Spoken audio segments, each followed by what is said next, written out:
What up, y'all? This is Zircon signing back into the 6 days of snow. So we had our... we finally got Reiko cheered up. Oh, right, that's right. Those make those sounds. And I have been loving this drawing. I've been enjoying this story. I've been enjoying the artwork. It's just beautiful.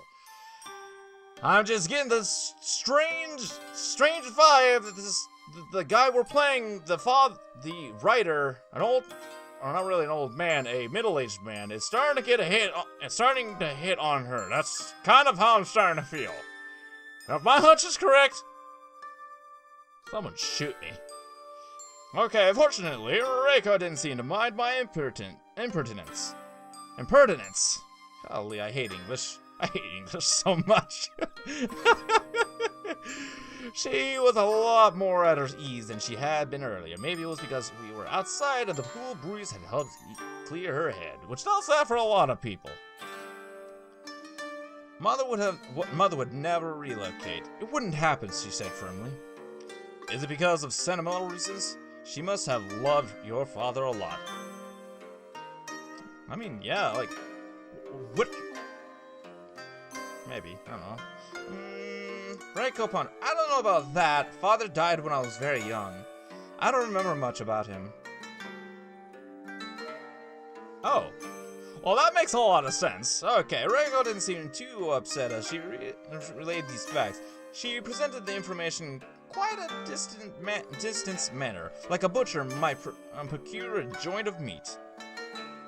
I mean, if you don't know your father, it's like it's really not hard. It's really not hard to feel sentimental about saying he died when you were young. So I wouldn't know, but that's pretty much my guess. It was like she didn't suffer about her father because she had hardly known him. That's why. It's hard to feel loss keenly if you don't truly know what it is we have lost in the first place. I suppose Mother must have loved him in her own way, but I don't think she would stay in this inn for the sake of romance. No? Then why? No, she isn't like the heroines in your poems, said Reiko with a small smile. Aww, reminiscence. Okay, forget what I was about to say something. I can't even think of the words to say it. Okay, she doesn't have a romantic bone in her body. Every woman has a romantic bone in her body. It's just portrayed quite different. Most of the time, it's portrayed quite differently from others. I didn't disbelieve it. I think Mother stays here out of stubbornness more than anything else, because the villagers think the inn will fail, and she wants to prove them wrong. Well, stubbornness can be a boon. Reiko nodded. It's admirable. Mother is an adorable woman. Admirable, not adorable. She's nowhere near adorable. She's cold as ice. So this place in the middle of the snow suits her quite well. She works very hard. I just wish. But she broke off, and I never discovered what it was that she wished. It didn't really matter. Being a writer, I could imagine what she wanted to say well enough. I'm sorry, said Reiko.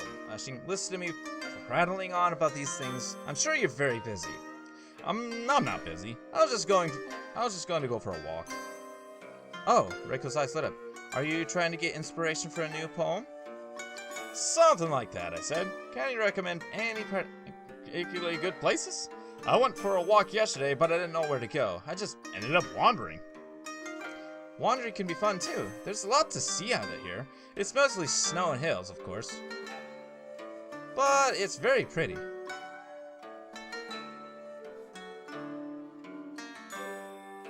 There's a lot to see, but there's only snow and hills. How is there a lot to see? Yeah, maybe pretty, but how is there a lot to see? But also, I might be also just overthinking things, like with the relationship of these two. I'm probably just I don't have a writer's mindset, so this is probably how a writer thinks. He's just getting into the big, and short, and certain pinpoint details of things. I mean, I guess that's a writer for you? Maybe? I don't know.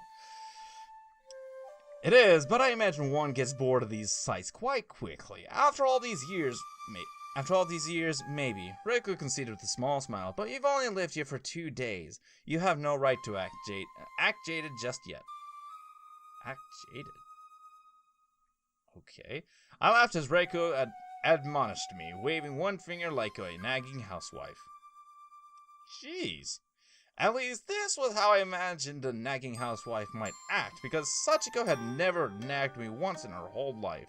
I think she'd sooner iron her hands than waggle a finger at me, even in playful jest. Yeah.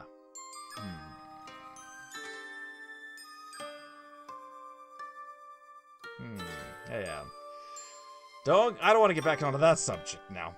The display was rather charming, perhaps because it was so novel.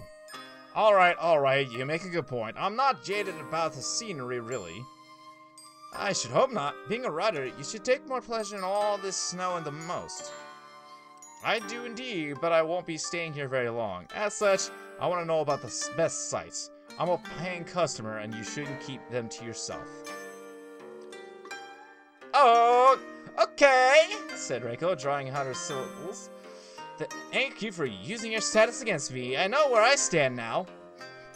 I don't think she was really bothered. If she was, she wouldn't have been smiling so. As for sights, there really isn't much around here in walking distance, but there is a small shrine. A shrine covered in snow? It's not a big shrine, it's kind of run down, but I go there when I want to be alone sometimes. It's peaceful. I think it's the kind of place that deserves a poem or two written about it. But nobody will write any poems because nobody knows it exists. Well, show us the way! There are a lot of places like that in the world, I paused, wondering. A lot of people, too. Reiko smiled, cheeks flushed, and dipped her head like I had said something scandalous. I would be honored if you wrote a poem about the shrine. It's a special place for me. I want to share it with the world. That would be really nice, actually. How altruistic.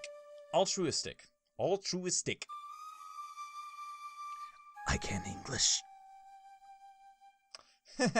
I know it must sound silly dreaming about reaching the world when I live in a place like this. Reiko threw out her arms as if to demonstrate how very barren and empty the landscape that constituted her world was. She was still holding the shovel, the sharp edge winged in the pale sunlight. I don't think it's silly, I said softly. She blinked. No? No. That's the whole point of writing, to share things with other people, to give them your innermost thoughts and feelings, your heart, if you will, to try and make them understand.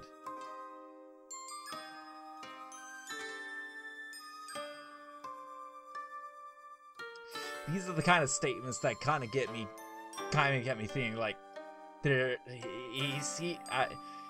something going on between these two. Oh, that sounds beautiful, because it almost sounds like flirting to me. I shook my head. It's cliche. Well, cliches can be beautiful too. The critics would have turned their noses up at such a simple viewpoint. But something I do want to point out is I do kind of wish that they had like the names of who's speaking instead of like in here of who's instead of in here, because a lot of times I'm not knowing who is who. But as I watched Reiko, I almost started to reconsider. Maybe cliches could be beautiful if only you give them a chance. I can give you directions to the shrine, but thinking about it, it might be a bit hard to find, said Reiko. Coy now, as she dug the tip of her wooden sandal against the snow. I could always accompany you if you want. I did want her company very much. So much so, it was almost alarming. Yeah.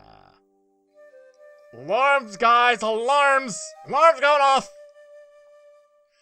How had this little girl, as skinny as the bleached white sari bones from yesterday, drowned to mean so much to me in such a short space of time? That is a very good question, really.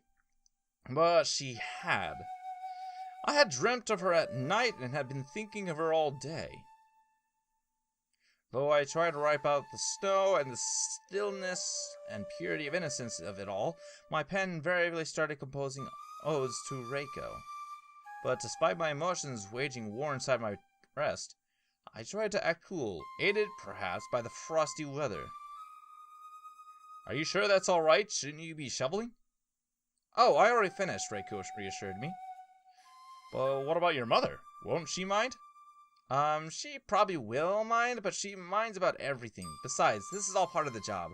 Like you said, I'm showing us around. It's still work, and anyway, Reiko looked at her feet, still shifting. I think I need to change the scenery, just for a little while. Yeah. Yeah. You do need to change the scenery once in a while, because if you keep getting stuck in a place for a long while and doing the same thing over and over again, it kind of gets boring.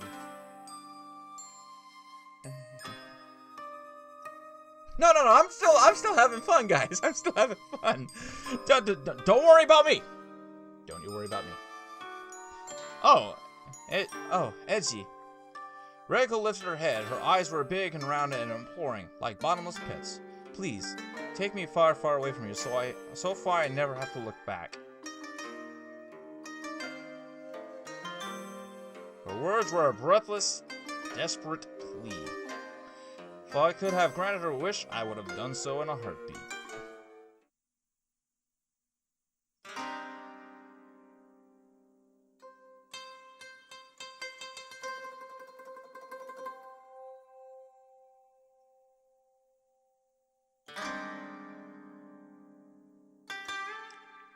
I don't like how that sounded. I don't like how that sounded at all.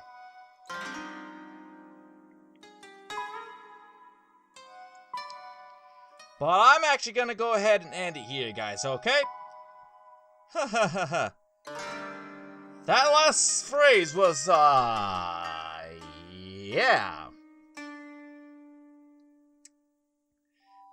Alarms, guys, they're going off so much. But anyways, thank you guys for watching. And if you like this video, press that like button, like him, and as always, stay active and stay connected, guys. I'll see you on the next one. This is Zakhan, signing out. Bye, y'all!